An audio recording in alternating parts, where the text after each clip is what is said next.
तमिलनाडु के बेल्लोर जिले काटपाड़ी तालुक कांगएनलूर स्थित कृपानंद वारियर मंदिर में आगामी 12 तारीख को आध्यात्मिक प्रवचनकर्ता श्री मुरुग भक्ति तिरुमुरुग कृपानंद वारियर जी की गुरु पूजा आयोजित की जाने वाली है। इसके लिए नई न्याय पार्टी के अध्यक्ष एसी सन्मुगन ने पहले ही मंदिर पहुंचकर वारियर जी की प्रतिमा पर माला अर्पित कर पूजा की। इस अवसर पर बड़ी संख्या में नई न्याय पार्टी के पदाधिकारी उपस्थित थे। संवाददाता राजबाबू की रिपोर्ट।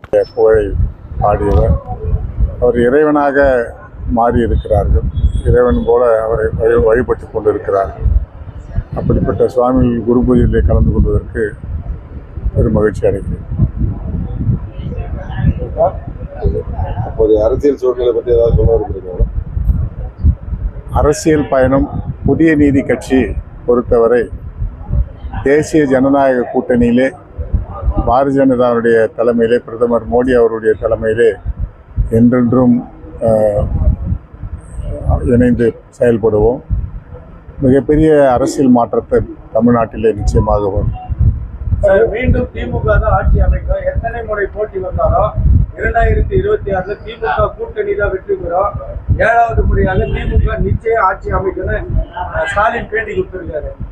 எல்லா அரசியல் கட்சியும் தான் வெற்றி பெற வேண்டும் என்ற முனைப்போடு பேசுவார்கள்.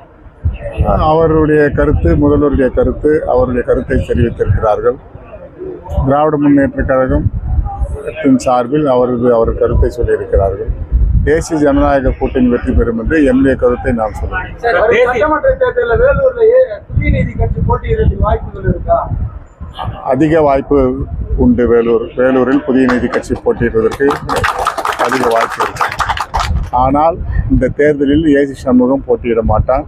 தமிழ்நாடு முழுவதும் தேசிய ஜனநாயக கூட்டணி வெற்றி பெறுவதற்கு தமிழக சுற்றுப்பயணத்தை நிச்சயமாக மேற்கொள்வேன்.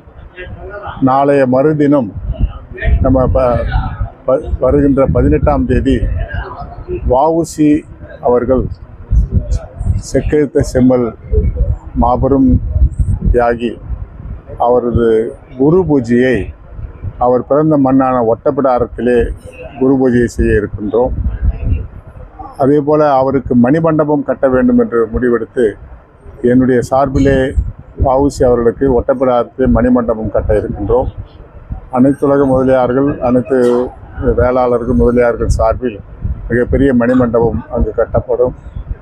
அதற்கான பணிகளை துவக்குவதற்கு அடிக்கல் நாட்டுவதற்கு 18ஆம் தேதி காலை ஒட்டப்பிடாரத்திலே கூடுகிறோம். மாலை நெல்லையிலே அவரது மணிமண்டபம் தமிழ்நாடு அரசின் சார்பில் கட்டப்பட்டிருக்கிறது. அங்கு ஒரு சிறப்பு பூஜையும் குரு பூஜையும் நடத்த இருக்கிறோம்.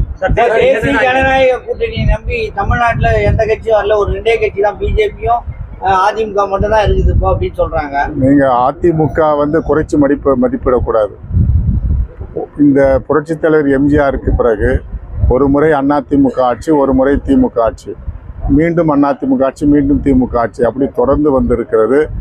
ஆகவே அண்ணா திராவிட முன்னேற்ற கழகம் ஒரு சிறிய இயக்கம் என்று யாரும் கருத முடியாது. ஒவ்வொரு முறையும் ஆட்சிக்கு வந்திருக்கிறார்கள், மாறி மாறி ஆட்சிக்கு வந்திருக்கிறார்கள். ஆகவே அந்த இயக்கமும் குறிப்பாக அரசின் பலவீனங்கள் என்று இருக்கிறது, அந்த அரசின் பலவீனத்தையும் பார்க்க வேண்டும்.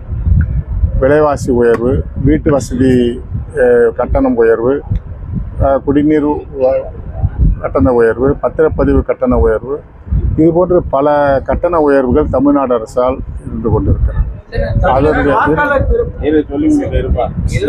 இருந்து கொண்டிருக்கிறது. அதைவிட அன்றாடம் உங்களுடைய தொலைக்காட்சியிலே அன்றாடம் நேற்றைய தினம் நான் ஒரு தொலைக்காட்சியிலே ஒரு செய்தி தொடர்ந்து பார்த்தேன். 13 கொலைகள் ஒரு நாள் நிகழ்ச்சியிலே அவ்வளவு செய்திகள் வருகிறது. இதற்கு அடிப்படை காரணம் மதுவும் போதைப் பொருளும். இந்த போதைப் பொருள் மதுவும் பள்ளி வரை வந்திருக்கிறது, கிராமம் வரை வந்திருக்கிறது. இதுவரை போதைப் பொருள் என்பது எங்கேயோ ஏதோ ஒரு இடத்திலே ஏதோ ஒரு பணக்காரர்கள் மத்தியிலே உலவுகின்ற ஒரு செய்தியாக இருந்தது. இப்போது அதிகமாக தமிழகத்திலே புழக்கத்தில் இருக்கிறது. எல்லா குழந்தைகளும், எல்லா பெற்றோர்களும் மகன் திரும்பி நல்லபடியாக வருவான் என்று பள்ளியிலும் சரி கல்லூரியிலும் சரி அப்படிப்பட்ட போதை பழக்கத்தால், குடிப்பழக்கத்தால் தான் இவ்வளவு கொலைகள், இவ்வளவு கற்பழிப்புகள், இவ்வளவு பிரச்சனைகள் வந்து கொண்டிருக்கிறது. அதை தமிழ்நாடு அரசு நிச்சயமாக அதை தடுக்க வேண்டும். கடுமையான உத்தரவுகளை கடுமையான தண்டனையால் அதை நிறைவேற்ற வேண்டும். ஒரு சிலர் சுட்டு பிடிக்கிறார்கள் என்று சொல்லுகிறார்களே, அப்படியெல்லாம் சவுதி அரேபியாவிலே ஒரு தகவலை சொல்கிறது. சவுதி அரேபியாவிலே சட்டம் இருக்கிறது. அங்கு ஏன் துபாயிலே கூட, துபாய் சவுதியிலே 12 மணிக்கு ஓதும்போது சாதாரணமாக ஒரு கண்ணாடி கதவை மாட்டி விட்டு போவார்கள். ஒரு திருடு கிடையாது, ஒரு பயம் கிடையாது. எங்கேயாவது வருடத்திற்கு ஒரு முறை நடந்தால் நல்ல 4 மூலை சர்க்கிளில் அவனுடைய உடம்பை தொங்க விட்டுடுவாங்க. அதனால் கடுமையான சட்டம் இருப்பதனால் மக்கள் பயப்படுத தீவிரவாதிகள் அல்லது தவறு செய்யக்கூடியவர்கள் பயப்படுகிறார்கள். இங்கு எந்த கொலையும் செய்துவிட்டு 15ஆவது நாளுக்கு ஜெயிலில் இருந்துட்டு ரிமாண்டிலே வெளியே வரக்கூடிய வாய்ப்பு இருக்கிறது. அதுபோன்று போதைப் பொருளால் மது பழக்கத்தால் தான் இவ்வளவு கொலைகள், இவ்வளவு குற்றங்கள் நடந்து கொண்டு இருக்கிறது. அதை தமிழ்நாடு அரசு தடுக்க வேண்டும். சார், எஸ்ஐஆர் விவகாரத்துல குறிப்பா இந்தியா கூட்டணி எதிர்ப்பு தெரிவிக்குது. பர்டிகுலரா திமுக அதுக்கு எதிர்ப்பு தெரிவித்து ஆர்ப்பாட்டம் தமிழகம் முழுவதும் அறிவிச்சிருக்காங்க. சார், எஸ்ஐஆரில் எல்லா கட்சியும் குறை சொல்லுது. அது ஒரு 2 முறை, ஒரு சிலருக்கு 2 ஓட்டு இருக்கும். ஊரில் கிராமத்தில் ஒரு ஓட்டு இருக்கும், அங்கே ஒரு ஓட்டு இருக்கும். அதுபோல் இதை சரிபார்க்கணுன்றது தான் தேர்தல் கமிஷனுடைய. தமிழகத்துல பொதுக்கூட்டங்கள் அரசியல் கட்சிகள் நடத்தணும்னா இல்லை முறைப்படுத்தணும். இல்லை, அது நிச்சயமாக முறைப்படுத்தி ஆகணும். உயர்நீதிமன்றம் சொன்னது போன்று அது முறைப்படுத்த வேண்டிய ஒன்றுதான். என்று சொன்னால் ஒரு சில தவறுகள் செய்வதற்கு ஒரு சில நடவடிக்கையால் பல்வேறு பிரச்சனைகள் வந்து இந்த 41 கரூர் சம்பவம் கூட கொஞ்சம் காலதாமதமாகவும் ஒரு காரணம். அதற்கடுத்து 10,000 பேர் இருக்கின்ற இடத்திலே 15,000 பேர் உள்ளே நுழையும் போது, அதற்கடுத்து வாகனம் உள்ளே வரும்போது 2 பக்கமும் மக்கள் தள்ளப்படுகிறார்கள். அதிலே நெரிசலிலே தான் மாற்றப்பட்டது. ஆகவே பொதுக்கூட்டத்திற்கு என்று ஒரு இடம், நிகழ்ச்சிக்கு என்று ஒரு இடம் நிச்சயமாக ஒரு பொது வெளியாக இருந்தால் இந்த நெரிசல் இருக்கிறதுக்கு வாய்ப்பில்லை.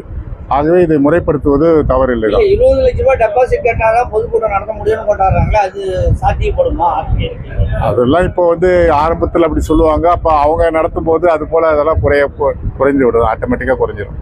சார், ஏடிஎம்கே கட்சியிலிருந்து முன்னாள் அமைச்சர் செங்கோட்டையன் நண்பர் அண்ணா திராவிட முன்னேற்ற கழகத்தில் இருக்கவங்க எல்லாரும் என்னுடைய நண்பர்கள் தான். 72லேருந்து இயக்கத்தில் நான் இருந்தவன் நான்.